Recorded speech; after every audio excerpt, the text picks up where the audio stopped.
After the release of Chapter 2, the franchise lost a lot of its audience, and for a while it sort of disappeared out of mind. Even when the first announcements of Chapter 3 were shown, the public was not excited, and so it took Mob 2 years to polish and release the next chapter on January 30th, 2024. Astonishingly, this chapter exploded in popularity. There were hundreds of terrible fan art OCs, and someone even made the worst song ever. I'm not even joking. This is the start of the brain rot era. YouTube Shorts helped out a lot. In fact, without these shorts, the game would be irrelevant. Strangely, this is the only chapter that has no rating on it. Most presume it's rated M. That's why it's not directly marketed towards children or even has an iPhone version. This defeats the purpose because this is mainly for children, but then again, kids will always find a way to get their fix. Now this is where I want to bring up a point that nobody seems to want to talk about, except me of course, because I'm brave. Do y'all remember when there was a clear distinction between baby shit and adult stuff?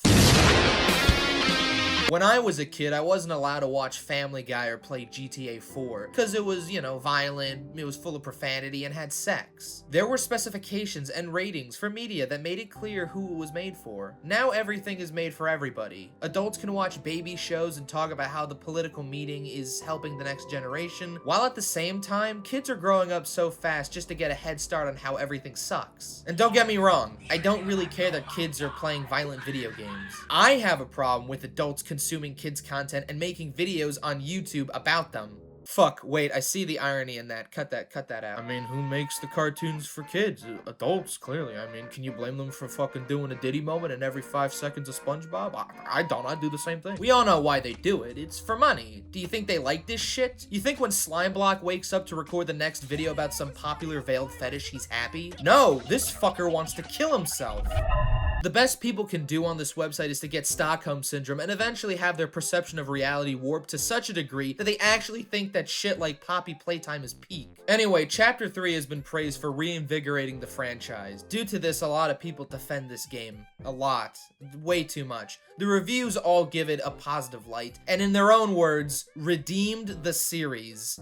I am not joking. What does that mean? Chapter 3 has changed nothing. Everything it tried to explain was already pretty obvious from the last 2 chapters. I mean, they're charging $15 for this shit. I mean, how can you say they redeemed anything? At this rate of cost hiking, if we get 5 chapters, the entire series will probably cost an estimated $70. Meaning, Mob Entertainment believes the entirety of Poppy Playtime is worth the same amount as Space Marine 2. While this isn't proven yet, this is an obvious hunch about what Poppy Playtime thinks of its worth. But the question stands, is Chapter 3 good? Has it improved on the first 2 disasters? Well, despite a few improvements, the level of incompetence is overwhelming. I mean, look at how they do the chapter selection. Instead of having one hub where you can pick an individual chapter, every chapter is its own separate game. Probably because Chapter 3 uses a different engine than the other 2. I mean, have you ever seen this in any other game? I don't know why people give this game so much credit. Every review I see is overwhelmingly positive for the littlest things. Things that are so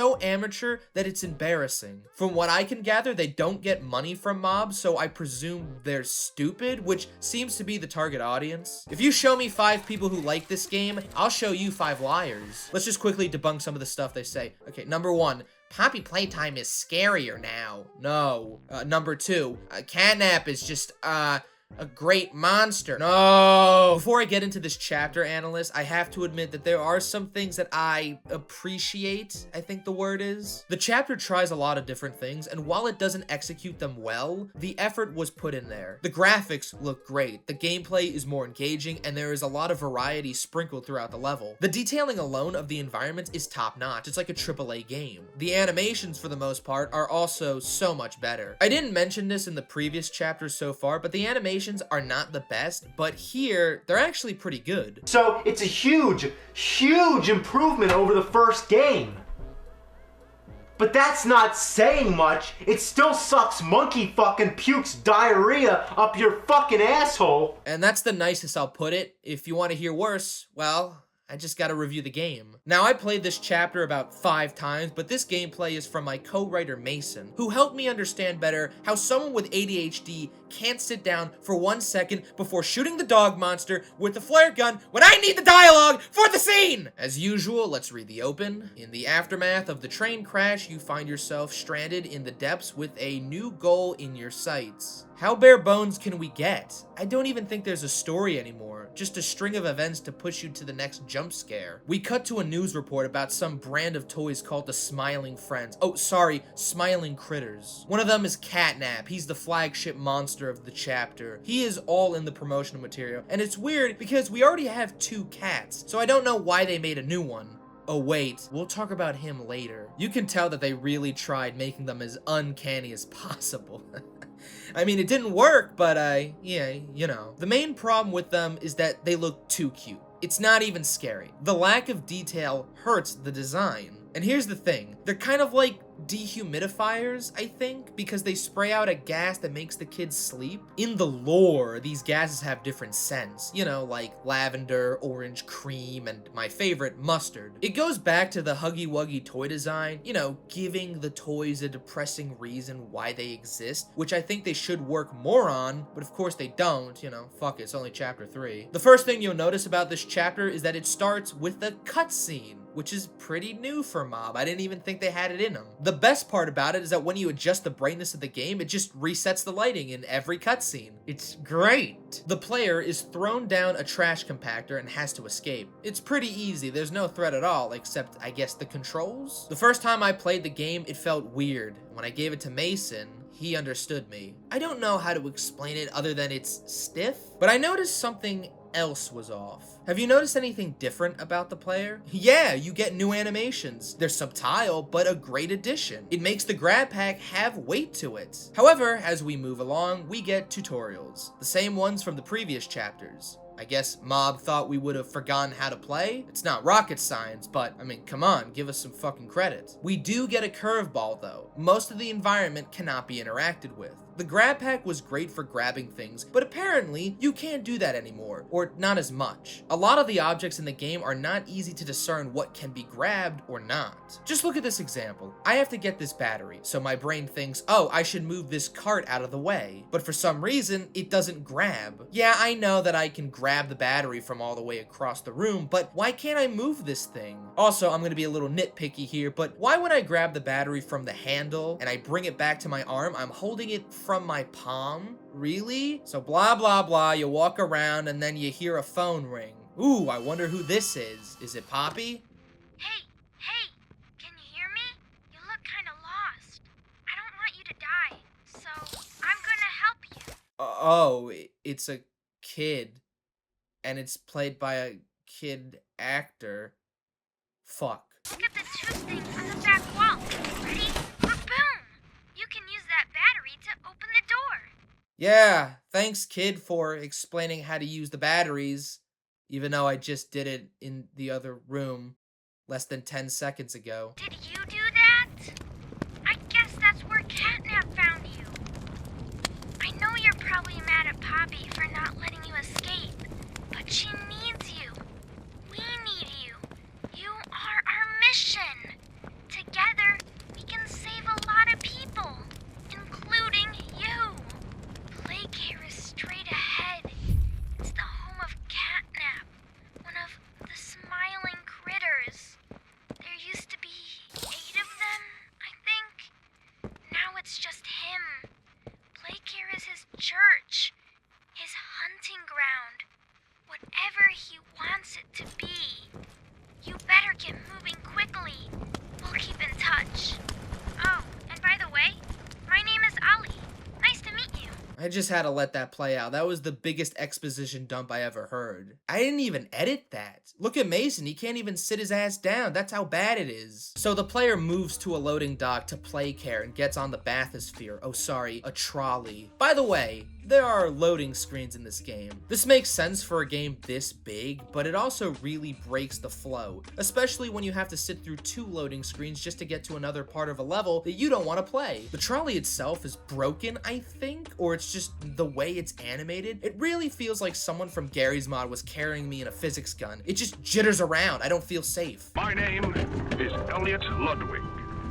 When you look around at the world today, what one thing do you think it needs more of? I asked around once. Money, I never have enough. Understanding, I can never get any.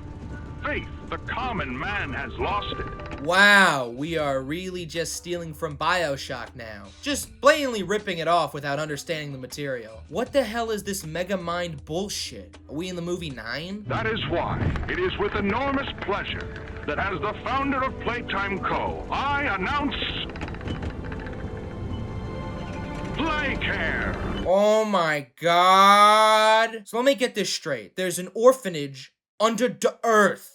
What? Does this make sense to anyone? I have so many fucking questions, but I'm just gonna ask one. Since we are on this trolley and we hear the narration for, I presume, the public, because why would the employees have to listen to this shit every time? Why the fuck would people just not question the perplexing nature of this place where children are raised underground in a factory? If this was real, I would presume immediately it was a place where pedophiles had a pick of the litter or where child slaves lived. Damn, is this what people think capitalism is? Just a bunch of mascots surrounding the area? I don't even think Disney would be this blatant in whoring out its IPs like this. It's a fucking town down here. There's a school, a sleeping area, and a toy store, which is weird because that would mean that Playtime Co. was so cheap they need their own products to sell to the kids so that they can buy their future selves. This also makes me question why we need the game station to exist anyway. Doesn't this place do the same thing? But then again, why do they need all this shit if the kids are gonna be turned into ground beef? They're really expecting a lot, aren't they? The fact that no one has a problem with this or even questions these choices is insulting. So this kid on the phone named Ollie tells us to go to a room where the gas is being produced. All that gas you see coming from the machine is made right here in the factory. It's called the red smoke. Right now, it's all headed off to the right. To the right! I'm sorry, I just fucking hate the kid so much. This kid really assumes a lot. Like, I particularly don't care, because I don't even know where the story is going. But the player, again, has nothing to say. He's just going along with it. Wasn't he trying to escape in the second chapter? I don't fucking care. This room is also where we get a new item. Well, I guess an upgrade called the Grab Pack 2.0. What is it? It's a piece of shit! Basically, it's the same thing, but it's got, like, wires around the arms. And although it says it has air jets, they don't do anything. When you fell down from a tall height in the first 2 chapters, you had this blur effect when you hit the ground, but now you don't, which I guess is the air jets, but it's not like you noticed them. So I'm guessing they just don't care, or they literally forgot to put the air jets in. Hey, I don't know. This is also where we get a new hand and ability. The purple hand gives you the power of flight by making you jump in the air. Now this shit pisses me off, okay? First off, the only way to jump is by using these glowing hand markers. Now I assume that they pushed you up like those portal jump pads, but no, the hand pushes you up. How? The wire plus the force of the hand exerting is not strong enough to push you off the ground. I wouldn't mind this so much if you can jump literally anywhere else, but the purple spots restrict you so much. Secondly, you always have to be looking down, which disorients you when jumping. This is not an action game, okay? It's barely a game. So after doing some puzzles and turning on the power, we can press this comically large button to redirect the red smoke to the other side of the room. Now tell me, what do you think is gonna happen? A, the power goes out. B, the gas goes to the right. C, the game crashes and Mason scratches his balls. You guessed it, it was A. Also a little bit of C. Mason really needed to scratch his balls a little bit. So the power goes out, even though this fucking place has been running for 10 fucking years without any problems, and the only way to start it back up again is by activating some generators around the buildings in the orphanage. Under this statue, the kid sends the first set of keys to the home sweet home. This is where the scary part should begin, right? Oh no, not this guy again. Hey fam, you're going to the BRAP chamber. It's a bit stinky. I know what you're thinking. And no, my name's not Jeff. I have AIDS. That's so fucking stupid. Once we enter the galaxy gas, we hallucinate a better game. Basically, this section becomes a combination of PT and layers of fear. This leads to, probably, the best effect in the game. Now that's awesome.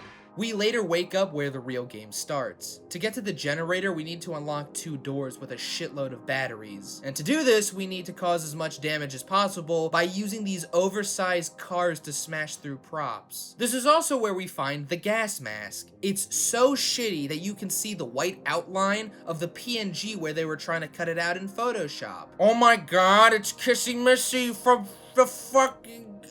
yeah. Once you open the door, the player starts the generator back up again and gets out of the building, only to be manhandled by Kissy Missy. Oh no, that bitch is here, and now she's got bloodshot eyes for some reason. You've been through so much. You deserve an explanation. Come on. Finally, we can get some answers, right? No? Okay. You just want me to kill the prototype, don't you? Why do we have to kill the prototype? He doesn't seem to do a lot. I mean, at least from the player's point of view. Again, we never see him. I don't get a sense that he's doing a lot of bad stuff. Maybe if we had some visuals showing him doing something, or just a glimpse of his ass, something, anything at all. He's the reason I was trapped in that god-awful case for so long. No one would ever describe that case as being god-awful. Clearly you are the villain and you're really bad at lying. Again, you got this big ass head, just slam it in the fucking glass. The door wasn't even locked. We've all seen you. How capable you are. You killed Huggy. You killed Mommy. You freed me. You are perfect for this. Well, Huggy was an accident, and Mommy deserved it, but it was more of a series of lucky coincidences she died. How am I supposed to kill the prototype? I got no real weapons. Well, with the power of love? After our little talk, the kid on the phone tells us we have to plug a wire from the home sweet home under the statue. Mason, do the thing.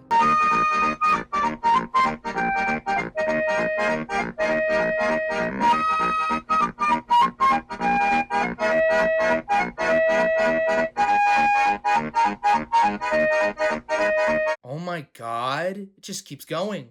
This fucking broken ass game. Now we enter the school to do more stupid shit, and while we're in the school, we learn that we're not alone.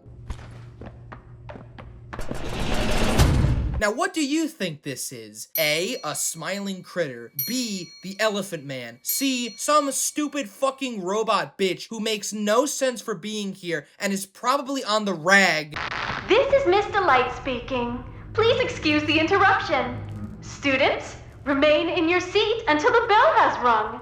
And no going in the halls without a hall pass. Why is there a human robot teacher? They already have humans working down here, several of them including scientists, but no, we need robot mommy doms to teach the kids before becoming toys. Also, I'm just gonna bring this up again, if they're making life-size human robots, then why isn't this a sex toy? I mean, they could make so much fucking money, I'd bang this shit so much! Wait, I recognize you. Yes, I remember. You used to work here. How are you? Alive. Jeez, everyone seems to know who I am. Was I like the Dr. Mangala of this factory? Would I give sweets to my favorite experiments? After turning on the generator, Miss Delight breaks it, and now we have to escape. She basically works as a weeping angel. We put this to the test by having Mason take a 15-minute long piss, and she didn't move a single muscle. Of course, we also broke her AI and caused the funniest death in the game so far. When you enter that door, just walk backwards, because she's gonna pop up, I think. Walk backwards. Walk backwards. No, turn around and walk backwards. Oh, okay. That's what I meant. Go. There, yeah, right there. Turn that latch. Watch this. We exit the school underground and find the last addition to our arsenal, a flare gun. Probably the best item in the game. I mean, Mason definitely had a lot of fun with it. I mean, look at him. Look at him go wild. Whoa, what is that?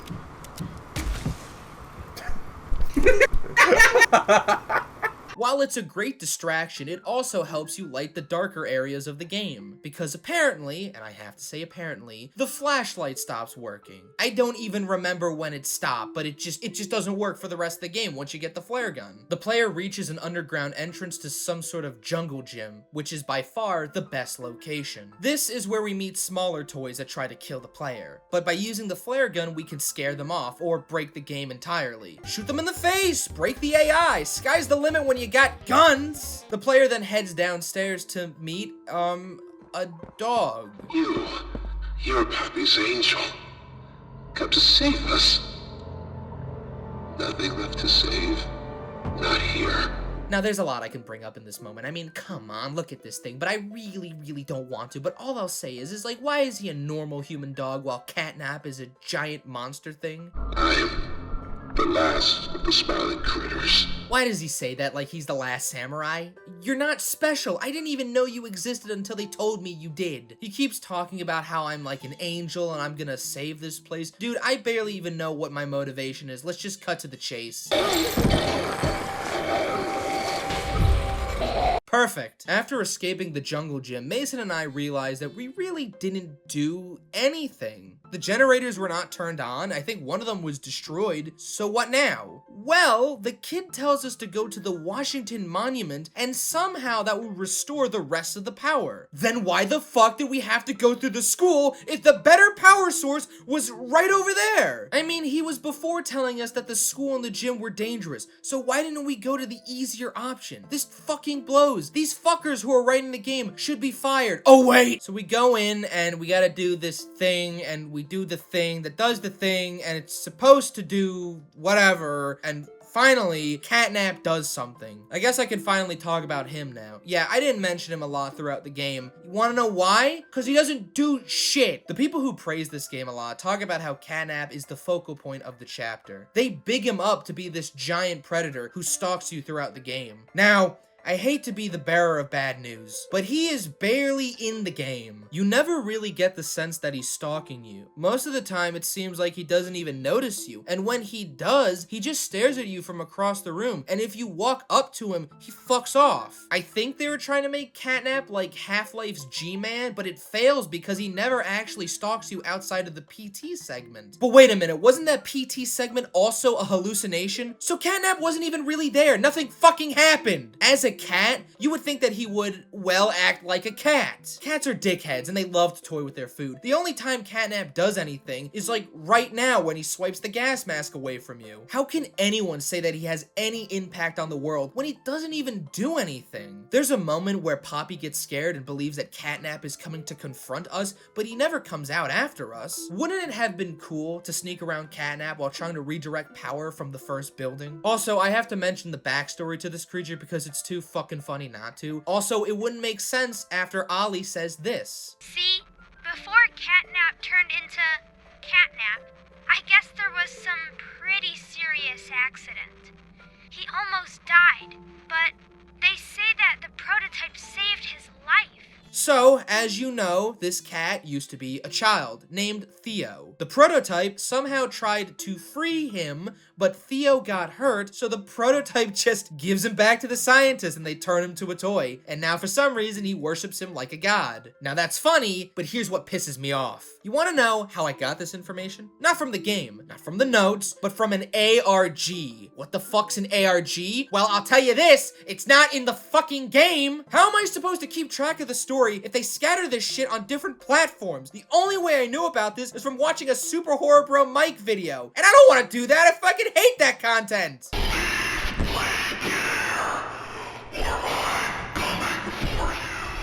I didn't even know he could talk. Everything else in the game hinted that he was a mute. Okay, we're almost done. We gotta use this big battery. Oh my god. How the fuck did that happen? We head towards the gas production chamber, but uh-oh, Catnap turns into a lizard, and now we gotta fight him back. It's like a combination of Five Nights at Freddy's and every Chuck E. Cheese party game. It's a small room where the gas surrounds you and every corner could be hiding the beast. Luckily, he hates hot air. This is also, of course, where the game starts glitching, trying to distract you, but you gotta finish this shit once and for all. After putting some batteries in a computer wall, we overcharge our green hand and set Catnap on fire. Then the prototype kills him, which seems off. Also, I would just like to add that this is a child still, so take that as you will. But hey, we're finally free to redirect the gas. Once we finally finish this grand chore, Poppy comes out and explains what happened to all those poor schmucks at the factory. And what's great about this is that she plays a VHS and even gave this event its own name, the Hour of Joy, which implies that in an hour, everyone in the factory dies except you. I guess you were the only one using your sick days. I'm not sure how the player didn't know this happened. I mean, this is why I've been asking who the fuck this knucklehead is. Either he was on a sick day, or he quit before he knew this event would go down. But why would they let him leave anyway? He seems way too important for him to walk out and live a normal life. Just reminds me again that the people who wrote this garbage didn't finish planning the story and are just writing this shit as they go along. Apparently also, the robots ate the bodies, which is already confusing because why do robots need to eat? But also, are you telling me that they've been living off of essentially 10-year-old unfrozen Lunchables? Insane. Insane these people are. This all leads to Poppy making the conclusion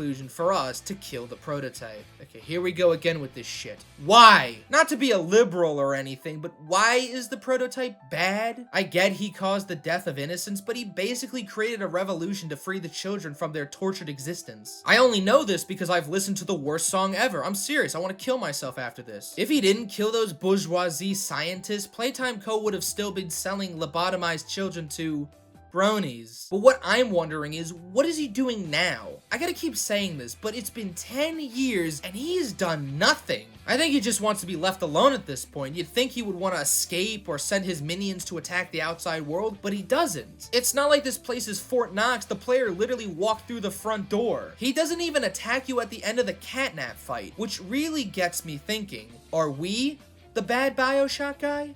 Hint, hint. I'm already 5 steps ahead of these motherfuckers. I already know what the fuck the ending of the game is, and I don't even give a fart. We end the game by going down into Vault 111, and while we proceed down the lift, Kissy Missy is attacked. And that's how we end Chapter 3. Come on, go faster! Missy!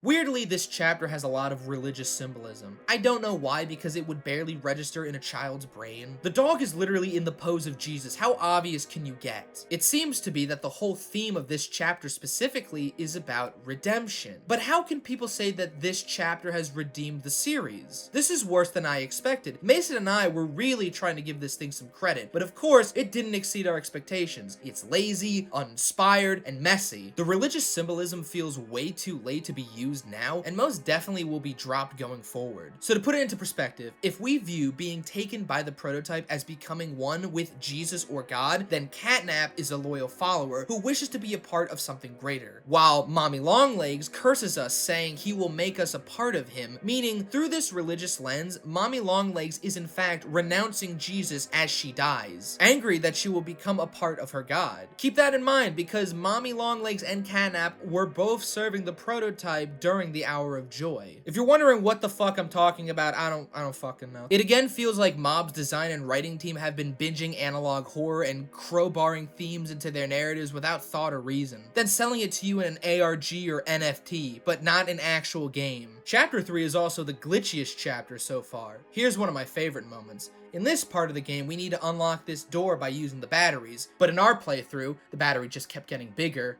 and bigger until, yeah, we basically have no story, and now it's just a race to kill the prototype. How much more can they stretch this plot out? Well, apparently for another chapter, because, you know, why not? Let's just see how long this one's gonna take to make, and it's so soon?